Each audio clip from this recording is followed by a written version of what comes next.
বাংলাদেশের ক্রীড়াঙ্গন বলতেই এখন যে বিষয়টা সবার সামনে উঠে আসে সেটি হচ্ছে ফুটবল এবং সেই জায়গায় নারী ফুটবলটা কিন্তু বিশেষভাবে পরিলক্ষিত হয়। নারী ফুটবলের জাগরণ, তারপর তাদের সাকসেস এবং সর্বোপরি বাংলাদেশের ফুটবল এখন একটা বড় জায়গা দখল করে রয়েছে সাধারণ মানুষ যারা ফুটবল ভক্ত, যারা ক্রীড়াপ্রেমী তাদের মনে।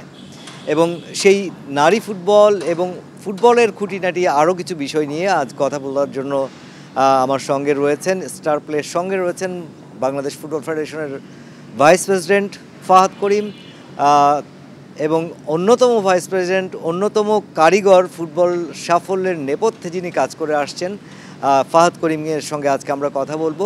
ফাহাদ ভাই, আপনাকে স্বাগত স্টার প্লে। ধন্যবাদ আপনাকে মুশফিক ভাই, এবং আপনার মাধ্যমে স্টার প্লের সকল ভিউয়ারকে আমার শুভেচ্ছা জানাই। ফাহাদ ভাই, শুরুতেই জানতে চাই যে ফুটবলটা কত দূর এগোলো বলে মনে করছেন? দেখুন, ফুটবল তো আসলে অনেক বড়।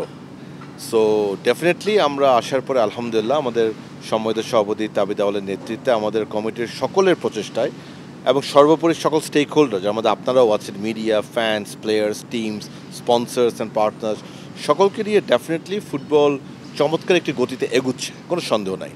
এবং ফুটবলের অবস্থান আমাদের নির্বাচনের পরে এই নবনির্বাচিত নতুন বাংলাদেশে খুব একটি অত্যন্ত শক্ত একটি অবস্থানে আছে, কোনো সন্দেহ নাই।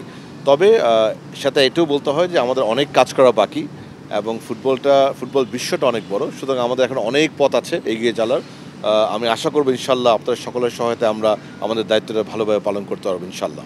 সম্প্রতি বাংলাদেশ নারী ফুটবল দল এফসি এশিয়ান কাপে কোয়ালিফাই করে গেছে এবং তার একটা বড় প্রস্তুতি সামনে প্রয়োজন, ক্যাম্প করার কথাও হচ্ছিল, সেটার অগ্রগতি কত? যে এটা আসলে সম্পূর্ণ কৃতিত্ব আমি কিরণ আপাকে দিতে চাই। উনি একদম ব্যক্তিগত উদ্যোগে তাদের সাথে কথা বলেছে এবং তারা রাজি হয়েছে যে আমাদেরকে 3 to 4 উইকস আমাদেরকে একটা ক্যাম্প করার সুবিধাটা তারা দিবে। বাট এখন ওভারঅল যে প্ল্যানিং, সে প্ল্যানিংয়ে কোন সময়টা আমরা ওটা অ্যাভেল করব এবং ওই সময় জাপানও অ্যাভেলেবেল থাকবে কিনা সেই ডিসকাশনটা চলছে। বিকজ আপনাকে বুঝতে হবে প্রাইমারিলি আমাদের প্ল্যানে কিন্তু 4টা কম্পোনেন্ট আছে। একটা হচ্ছে দেশের মাটিতে ফিফা ফ্রেন্ডলিগুলি খেলা, একটি হচ্ছে আমাদের দেশীয় ক্যাম্প, একটি হচ্ছে আপনি যেটা জাপানের কথা বললেন আন্তর্জাতিক ক্যাম্প, আর লাস্ট সেটা হচ্ছে আমরা অস্ট্রেলিয়া যাব। অস্ট্রেলিয়া গিয়ে আমাদের ক্যাম্প করতে হবে, অস্ট্রেলিয়া আমরা আগে যেতে চাই। সো বাইরের যে ক্যাম্প, সেখানে আমরা মধ্যপ্রাচ্যের 2-3টে দেশের সাথে কথা বলছি, জাপান অলরেডি কথা বলেছে। সো এদের মধ্যে থেকে হয়তো একটি কিংবা দুটো জায়গায় আমরা বিভিন্ন টাইমে দুটো ফেজে ইচ্ছা আছে ক্যাম্প করার জন্য ইনশাল্লাহ। সো প্রাইমারি আমরা যা দেখছি, আমরা মোস্ট লাইকলি নভেম্বর মাসের শুরু থেকে জাপানে এটা কনসিডার করতে পারি। আপা এটা জাপানের সাথে কথা বলছে, যদি জাপানের সময় অ্যাভেলেবেল হয় ওই সময়টাতে আমরা তারপর অনেক ঠান্ডা পড়ে যাবে। জাপান কিন্তু আমাদের ডিসেম্বর জানুয়ারি দিতে চাচ্ছে, বাট তখন অনেক শীত, that will not be relevant two Sydney কিংবা পার্থের ওয়েদার নিয়ে। সো ইন দ্যাট কেস আমরা ডিসেম্বরে মধ্যপ্রাচ্যে যে কোনো একটি দেশে ক্যাম্প করার চিন্তাভাবনা করছি। Camp followed by at least 1-2 match, সেটা যেন ওয়েদারটা সিমিলার হয়। অক্টোবর নভেম্বরে যে একটা সিরিজ হবার কথা, ত্রিদেশীয় সিরিজটা, সেইটার অগ্রগতি কতটুকু হয়েছে?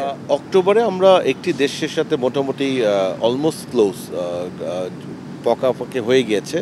আমরা ওয়েট করছি ওদের ফাইনাল কনফার্মেশনের জন্য। দেখুন, এইসব জায়গায় সবাই তো খেলতে চাচ্ছে, সবাই তাদের মতো করে দল চুজ করে। সো এখানে একটু সময় লাগে, নেগোসিয়েশন করতে হয়। বাট অক্টোবরে মোটামুটি আমরা শিওর যে একটি দেশ আসবে আমাদের চেয়ে বেশ শক্তিশালী, যাদের সাথে আমরা এখানে দুটো ফ্রেন্ডলি খেলবো।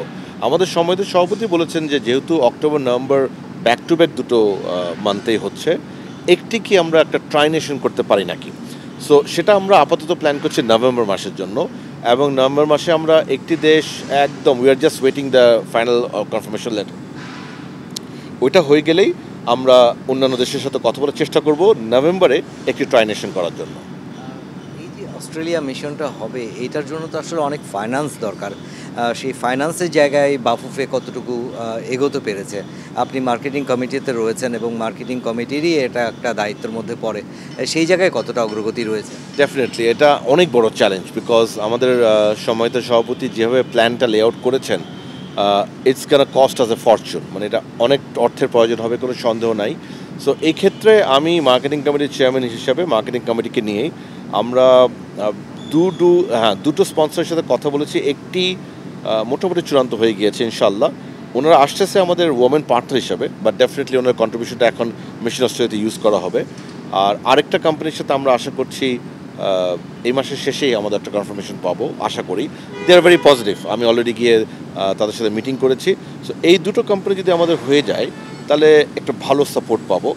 এর বাইরে আমি জানি আমাদের সমাজের সভাপতি ডেফিনেটলি আমাদের মাননীয় উপদেষ্টা, মাননীয় প্রধান উপদেষ্টা, মানে তাদের ব্যক্তিগত নয় সরকারি যদি রিসোর্স আমরা ইউজ করতে পারি সেক্ষেত্রে আমরা কাজে লাগার চেষ্টা করব। ওটা যদি আমরা ইউজ করতে পারি ওখানে আমাদের কিছু সেভিংস হবে, মানে ওখান থেকে আমরা সরাসরি অর্থ না হয়তোটা পেলাম না, বাট অন্যান্য সাপোর্ট পেলাম। আবার অর্থ পেতেও পারি, বিকজ আপনি দেখেছেন যে নারী দল যখন সফল হয়ে আসলো আমাদের মাননীয় উপদেষ্টা কিন্তু তাদেরকে একটি আর্থিক পুরস্কার দিয়েছে।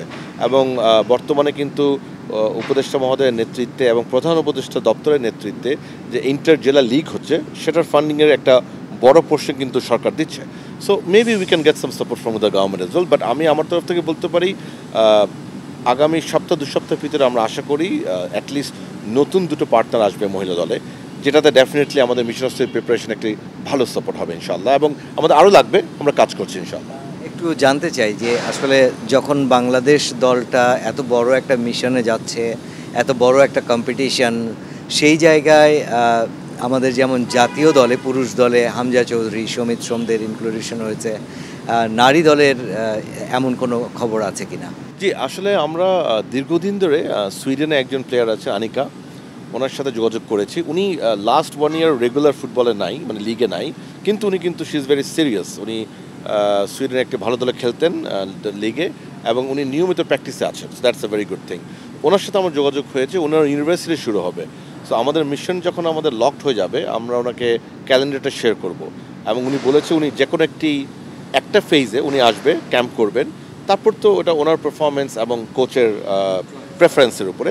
বাট ডেফিনেটলি ওনাকে আমরা ক্যাম্পের একটি ফেজে ইনশাল্লাহ অবশ্যই ওনাকে আমন্ত্রণ করবে, এবং আমি আশা করি উনি আসবে। বিকজ আমি এতটুকু বলতে পারি উনি এবং ওনার পরিবারবর্গের খুবই ইচ্ছা বাংলাদেশকে রিপ্রেজেন্ট করার জন্য, এবং শি ইজ ভেরি সিরিয়াস। নিয়মিত যোগাযোগ থাকেন, ওনার বাবার সাথে আমার নিয়মিত যোগাযোগ হয়, ওনার সাথে আমার যোগাযোগ হয়।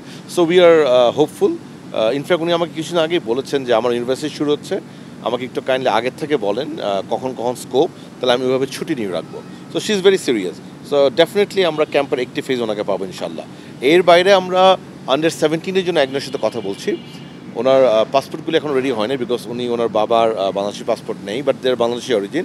সো যদি আমরা ইনশাল্লাহ ওনার থেকেও ক্ল্যারিটি পেয়ে যাই তাহলে হয়তো বা আমি আশা করি AFC আন্ডার-17 যেটা জর্ডানে হবে, most likely will try to get her.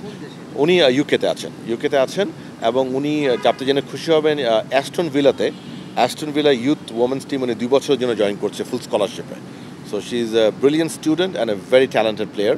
So আমরা চেষ্টা করছি AFC আন্ডার-17 আনার জন্য, বাট কোনো যদি AFC মিসও হয় আগামীতে ডেফিনেটলি আপনারা ওনাকে লাল সবুজ জার্সি দেখবেন। এবং ওনার বাবা এবং ওনারা দে আর ভেরি সিরিয়াস, খুবই ইচ্ছা তাদের বাংলাদেশকে রিপ্রেজেন্ট করার জন্য, যেটা আমি সত্যি মনে করি একটা অনেক বড় গর্বের বিষয়। ওনার নাম শায়লা। এই যে ফুটবলার নিয়ে আসছেন, সামনে বড় একটা মিশন, এর ফাঁকে কিন্তু আমাদের ঘরোয়া ফুটবলটা আমরা দীর্ঘদিন অ্যাবসেন্স রয়েছি। নারী লিগ, আসলে নারী লিগ মাঠে গড়ানোর বিষয়ে কতটা অগ্রগতি রয়েছে? ডেফিনেটলি আপনাকে এতটুকু বলতে পারি, আমাদের ওয়ার্ল্ড রিং চেয়ারম্যান কিরণ আপা এবং আমাদের সভাপতি তাবিদ আউল সাহেব, ওনারা কিন্তু ফুললি কমিটেড যে